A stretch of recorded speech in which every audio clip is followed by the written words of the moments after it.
তুমি বড় হয়েছো বলে তুমি যা বলবে সেটা কি আমাকে মেনে নিতে হবে? মেনে নিতে হবে বাবা, কারণ আমি এখন সাবালক হয়েছি। তোমার এসব জ্ঞান অন্য কাউকে গিয়ে দেবে। আমি তোমার বাবা। আমি কখনোই মেনে নেব না তোমার ভুল সিদ্ধান্ত। দেখো বাবা, আমি বড় হয়েছি, আমার নিজের সিদ্ধান্ত নেওয়ার বয়স হয়েছে, তাই আমি যাকে পছন্দ করেছি তাকে আমি বিয়ে করব। তুমি কি মনে করো বিয়েটা একটা ছেলে খেলা, ছেলের হাতের মোয়া যে ধরি খেয়ে ফেলবে? আমি সবকিছু বুঝে শুনে সিদ্ধান্ত নিচ্ছি। তাহলে এটাও বুঝে নাও যে তুমি কোনো কাজ করো না, আর বেকার নেকম্মা ঢেকিকে বিয়ে করা উচিত নয়। আমার জীবন নিয়ে আমি নিজে চালিয়ে নেব বাবা। তুমি কিভাবে চালাবে আমার জানা আছে। নিজেকেই সামলাতে পারো না, তুমি একটা মেয়েকে সামলাবে কিভাবে? আমি শুধু তোমাকে জানিয়ে দিলাম, আর এটাও জানিয়ে দিলাম যে আমি দুদিনের মধ্যে ওকে বিয়ে করে ঘরে আনব, তাতে তোমার মত থাক আর না থাক।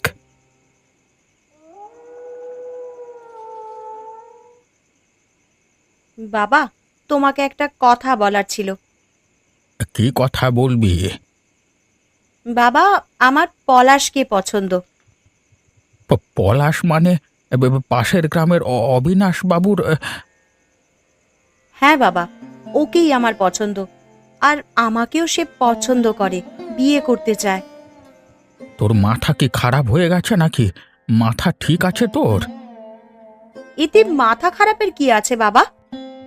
তুই হয়তো ভুলে যাচ্ছিস পূজা, যে আমরা গরিব ঘরের মানুষ। বামন হয়ে চাঁদে হাত দেওয়া ভালো দেখায় না, আর উচিতও নয়। তাই তোর এরকম একটা সম্বন্ধ করবার আগে ভাবনা চিন্তা করা উচিত ছিল। অবিনাশ বাবুরা ভীষণ বড় লোক, আর আর ওরা যতটা বড় লোক আমরা তার তুলনায় ততটাই গরিব।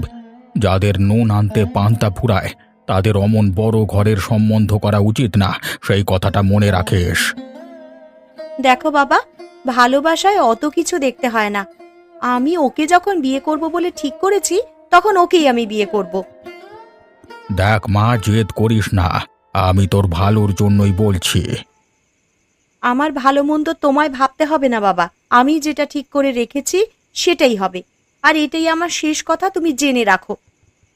তার মানে তুই আমার কথা শুনবি না?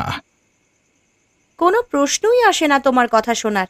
আমার সিদ্ধান্ত আমি জানিয়ে দিয়েছি, আর এটাই আমার শেষ সিদ্ধান্ত।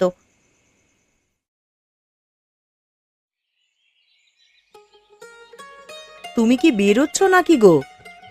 হ্যাঁ গো, বেরোচ্ছি। এখন যদি না বের হই তাহলে এতগুলো সবজি বিক্রি করে আর ফিরতে পারবো না। সবজি বেঁচে যাবে, তাই সকাল সকাল যাচ্ছি। ঠিক আছে, সাবধানে ফিরে এসো। কিন্তু মনটা বড় খারাপ, আর মাথাটাও একটু গরম হয়ে আছে, বুঝলে? কেন, কি হয়েছে? আরে নগের লোকটা বড় বেয়াদব, পরের ভালো একদম দেখতে পারে না। কালকে বাজারে আমি সবজি বিক্রি করছিলাম, মা আমাকে এসে উল্টো পাল্টা কথা বলছিল, তাই হয়ে গেছে ওর সাথে দু চারটে কথা কাটাকাটি। আজ যদি কিছু বলতে আসে শুনিয়ে দেবো একেবারে। দেখো, তুমি আমার একটা কথা রাখবে। কি কথা? লোকে সেই গাছে ঢিল মারে যে গাছে ফল হয়। তাই বলছি, ওই লোকটা যদি তোমাকে কিছু বলে, তাহলে তোমার উচিত কিন্তু চুপ করে থাকা। দেখো, আমরা সাধারণ মানুষ, তাই আমাদের জীবনে শত্রু যত কম হবে ততই ভালো। তুমি একদম গন্ডগোল করো না ওর সাথে। কিন্তু ওর সাথে গন্ডগোল না করে আমি সবজি বিক্রি করব কোথায়? তুমি অবিনাশ বাবুর বাড়িতে যাও। ওনার বাড়িতে অনেক লোক রোজ খাওয়া দাওয়া করে। ওর কাছে তোমার সবজি বিক্রি হয়ে যাবার সম্ভাবনা কিন্তু আছে। দেখো, ঝগড়া করতে তো আমারও ভালো লাগে না। তাহলে আমি যেটা বলছি ওটাই শোনো। বেশ, ঠিক আছে, আমি সেটাই করব। বুদ্ধিটা আমারও মনে ধরেছে। এখন আমি আসি, কেমন? এসো। দুগ্গা দুগ্গা।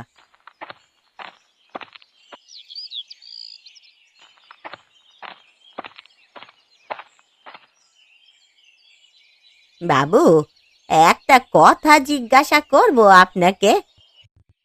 হ্যাঁ, জিজ্ঞাসা করো না। রোজ আপনার বাড়িতে কাজে আসি, কোনোদিন তো দেখি না আপনাকে এমন মন মরা হয়ে থাকতে।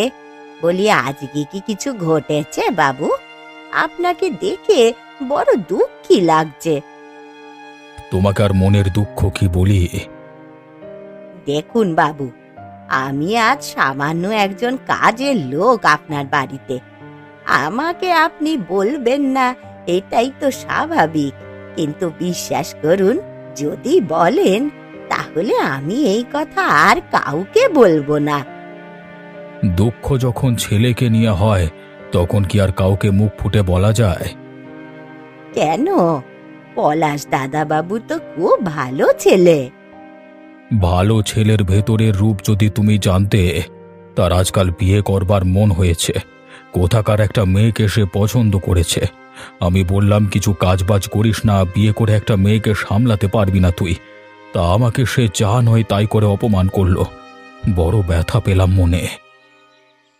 একটা কথা মনে রাখবেন বাবু, কি কথা? ছেলেরা যখন বড় হয় তখন তাদের জীবনটা তারাই বেছে নেয়। আমরা তাদের জীবনে তখন খড়কুটোর মতনই হয়ে যাই। তাই আপনার কথা শুনে দুঃখ হলেও আপনাকে সান্ত্বনা দেওয়ার ভাষা কিন্তু আমার কাছে নেই বাবু। তুমি আর কি সান্ত্বনা দেবে বলো? শুধু এতটুকুই বলতে পারি বাবু, দুঃখ পাবেন না। নিয়তিকে কেউ খণ্ডাতে পারে না। ভগবানের যা ইচ্ছে তাই হবে। বেশ, তুমি যখন বলছো তখন মেনে নেব আমি। ভগবানের ওপরই সবকিছু ছেড়ে দেব। ঠিক আছে বাবু, আমি এবারে তাহলে কাজে যাই। দেখো, যা করবার আজকেই করতে হবে। আমাদের হাতে বেশি সময় নেই। কিন্তু তুমি একবার একটা জিনিস বোঝার চেষ্টা করো, এটা খুব মুশকিল কাজ। কোনো মুশকিল নয়। যখন ভালোবেসেছি তখন আমরা পালিয়ে গিয়ে বিয়েও করতে পারবো। দেখো, তোমাকেও যেমন ভালোবেসেছি তেমন বাবাও কিন্তু আমার নিজের। বাবা অনেক কষ্ট করে আমাকে বড় করে তুলেছে গো। সেই বাবার মনে দুঃখ দিয়ে আমি কিভাবে তোমার হাতটা ধরে পালিয়ে যাই বলো তো? বাবা যে এখনো মেনে নিতে পারেনি আমাদের সম্বন্ধটা। দেখো, ন্যাকামো করো না। এত কিছুর পরে আর ন্যাকামো করবার সময় নয়, এখন তোমাকে যেতেই হবে। একটু বোঝার চেষ্টা করো তুমি। কোনো কিছু বোঝবার সময় নেই এখন। এখন সেসব পেরিয়ে গেছে। যদি তুমি না যাও তাহলে তুমি আমার মরা মুখ দেখবে। আমিও আমার বাবাকে কথা দিয়েছি, তিনিও মেনে নেননি। একদিন মেনে নেবে নিশ্চয়ই। আমি তাকে বলে দিয়েছি আমি দুদিনের মধ্যে তোমাকে ঘরের বউ করে নিয়ে যাব। সুতরাং আর সময় নেই হাতে। আমি হেরে গিয়ে ওই বাড়িতে ফিরে যেতে পারবো না। তুমি যদি চাও যে আমি মরে যাই তাহলে তুমি তোমারটা ভেবে নিতে পারো, আমি আমারটা ভাবছি। না না, অমন করে বলো না। বেশ, আমি তোমার সাথেই যাব, চলো।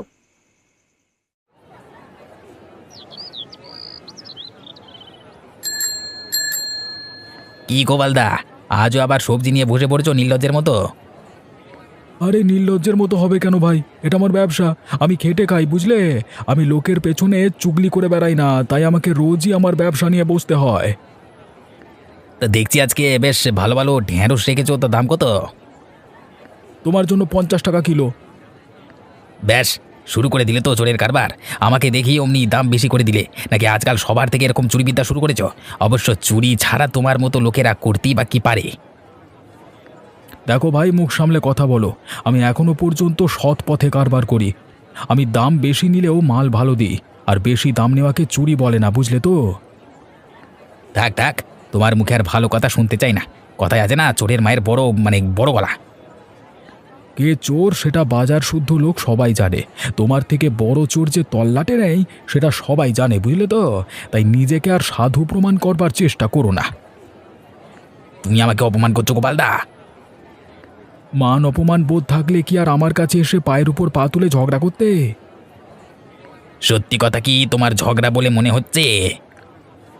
দেখ ভাই, এখানে আমি ব্যবসা করতে এসেছি, তোর সাথে ঝগড়া করতে আসিনি। তুই এখান থেকে যা, তুই যাদগিরি। যদি ভালো কথায় না শুনিস তাহলে কিন্তু লোক জড়ো করে আমি তোকে এখান থেকে তাড়িয়ে দেব, তখন বুঝবি ঠেলা।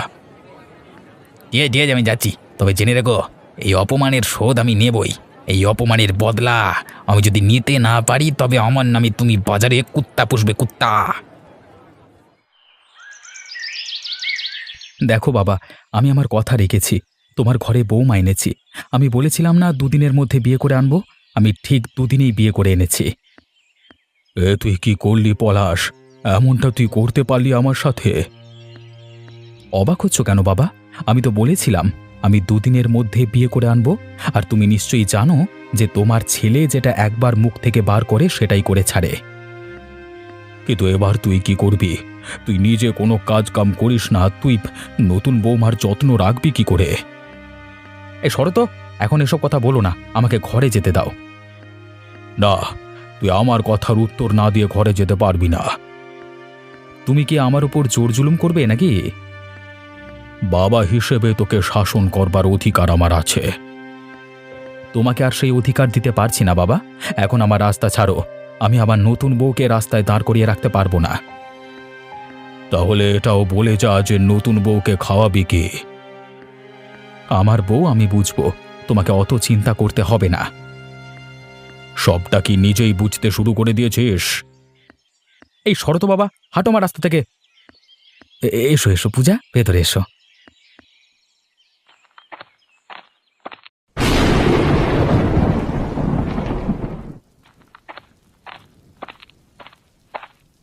এই ঝড় বৃষ্টির সন্ধ্যায় তুমি এত দেরি করে ফিরতে পারলে? তোমার জন্য কত চিন্তা হয় বলো তো। আরে দেরি হয়ে গেলে কি করতে পারি বলো? তবে একটা খবর এনেছি গো। কি খবর? কিছু হয়েছে নাকি গ্রামে? বড় খবর আছে, বিশাল বড় ক্যাঁচাল হয়ে গেছে। কি ক্যাচাল হলো আবার? আরে অবিনাশ বাবুর ছেলে পলাশ পালিয়ে গিয়ে বিয়ে করে এনেছে। সে কি গো? কাকে বিয়ে করেছে সে? ওই পাশের গ্রামে বুড়োর মেয়ে পূজাকে। আরে তারা তো খুবই গরিব ঘরের লোক গো। তা অবিনাশবাবু কি বললেন? অবিনাশবাবু মেনে নেননি প্রথম থেকেই। বিয়ে করে আনবার পরেও ঘরে বউ তুলতে চাইছিলেন না। শেষ পর্যন্ত পলাশ জোর করে বউকে নিয়ে ঘর ঢুকেছে। কিন্তু সে তো খুবই চিন্তার বিষয়। সে ছেলে যা বদমাইশ, বউকে ঠিক করে রাখবে তো? সেটাই তো চিন্তা অবিনাশবাবুর। কাজ বাজও তো কিছু ঠিক করে করে না, বসে বসে শুধু ফুটানি মারে। মেয়েটার জীবন না নষ্ট করে দেয়। অবিনাশবাবুও সেটাই চিন্তা করছেন। ভালো মেয়েটা ওই বদমাইশ ছেলের সাথে পেরে উঠলেই হয়। ভাবছি ওই বুড়ো মানে হরিপদবাবুর সাথে একবার দেখা করব। ঠিক আছে, সে নয় দেখা করো। এখন হাত মুখ ধুয়ে নাও দেখি, না হলে এই বৃষ্টিতে ভিজে যে ঠান্ডা লেগে যাবে।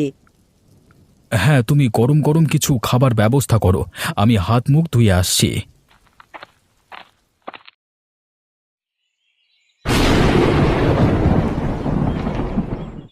ও নতুন বউ, একটু শুনে যাও না গো।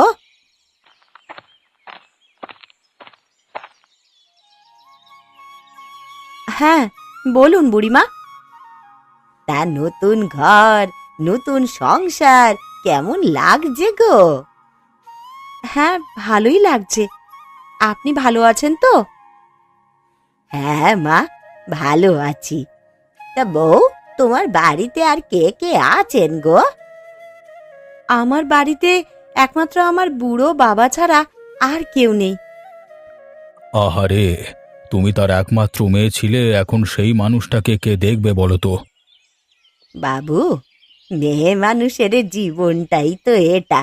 একদিন সব ছেড়ে যে বাপ মা মানুষ করলো, তাদের সবাইকে পর করে দিয়ে শ্বশুর বাড়িতে চলে আসতে হয়।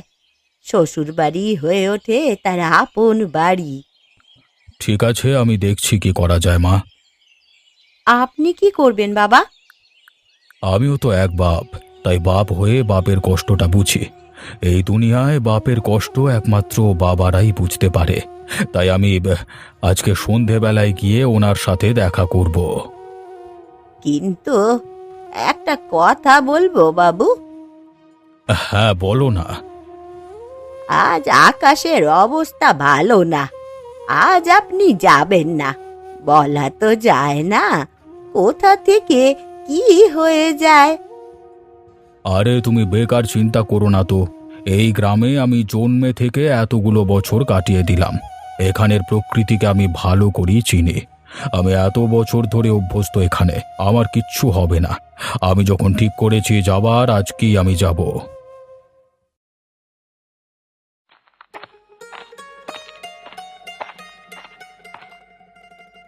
আরে গোপালদা, কই যাচ্ছ গো? এই তো যাচ্ছি ভাই। আজকে সবজি নিয়ে বসবে নাকি?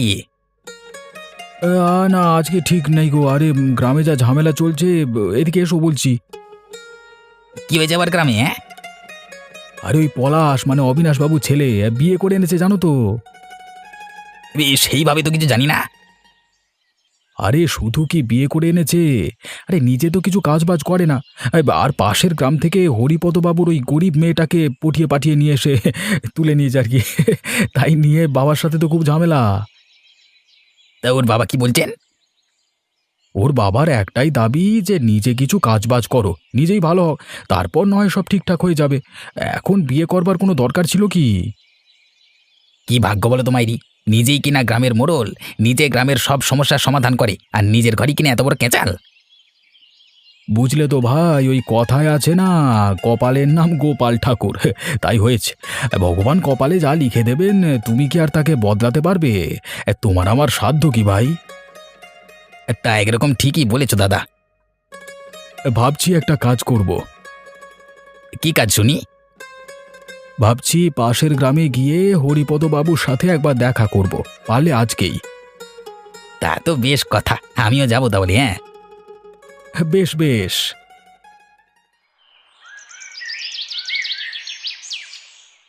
হায় ভগবান, তুমি আমার সাথে এমন অবিচারটা করতে পারলে। আমি তোমার কি ক্ষতি করেছিলাম বলো, যে এই বুড়ো বয়সে তুমি আমার থেকে মেয়েটাকে ছিনিয়ে নিলে? আবার একমাত্র সৎ পবিত্র মেয়েটা কোথায় যে চলে গেল কিছুই বুঝতে পারছি না। কেন তুমি আমার সাথে এমনটা করলে? আমি তো আমি তো তার বিয়ে না দিতে চেয়েছিলাম তার ভালোর জন্যই। তুমি একবার ফিরিয়ে দাও ওকে ভগবান।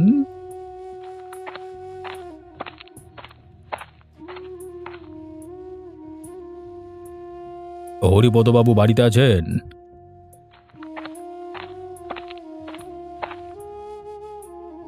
কে? আমি তো ঠিক চিনতে পারছি না। ও ও আরে আমার বাড়িতে আজকে কত বড় মানুষ এসেছে। আসুন বাবু, আসুন, আপনাকে যে কোথায় বসতে দিই। থাক থাক, এখন থেকে আর আমি তোমার বাবু নই, আর আমাকে বসতে দেওয়ার জন্য অত তোড়জোড় করতে হবে না। এখন থেকে আমি তোমাদের কুটুম। আমার ছেলে পলাশ তোমার মেয়েকে মানে কি আর বলবো, বিয়ে করেছে পালিয়ে নিয়ে গিয়ে। দেখো ভাই, আমারও আর তোমার দুজনের মত ছিল না, কিন্তু দিনের শেষে ওরা আধুনিক ছেলে মেয়ে, তাই ওরা যখন নিজের ভাবনাটা ভেবেই নিয়েছে তখন আমরা তো ফেলে দিতে পারি না। আপনি মেনে নিয়েছেন? আমার ছোট ছেলে যখন করিয়ে ফেলেছে ভুল, তখন সেটাকে আর বদলানো যাবে না। আমি তোমার কাছে প্রতিশ্রুতি দিয়ে যাচ্ছি, তোমার মেয়েকে আমি আমার কাছে নিজের মেয়ের মতোই রাখব, তার কোনো দুঃখ আমি হতে দেব না। ব্যাস, এটুকুই আপনার থেকে শোনবার ছিল। আমি এবার শান্তিতে মরতে পারবো। এতদিন মেয়েটার জন্য বড় চিন্তা ছিল, আপনি যে এই সান্ত্বনাটুকু দিয়েছেন আমি এতেই খুশি। এখন আমরা দুজনেই একে অপরের আত্মীয়, আমাদের মধ্যে শান্তি আর সুখের সম্পর্ক। চলো চলো, তোমার ঘরের ভেতরে যাই। আপনারা আসুন আসুন।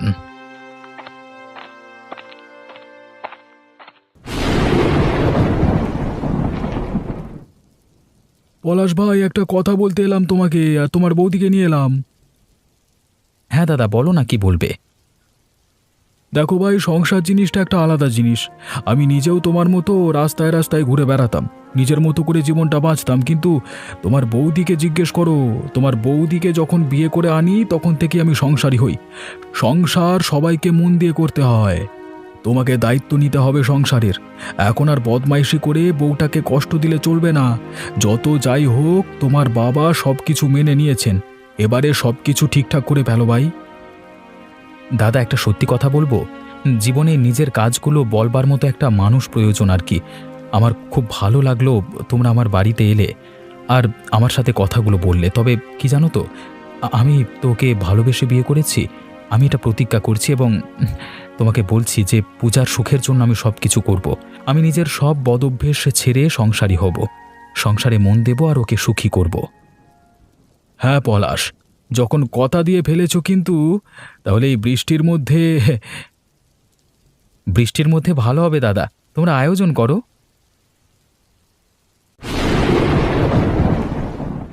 নগেন, গোপাল, আরে দেখো তোমরা একটু দায়িত্ব নিয়ে পরিবেশন করে খাওয়াও সবাইকে।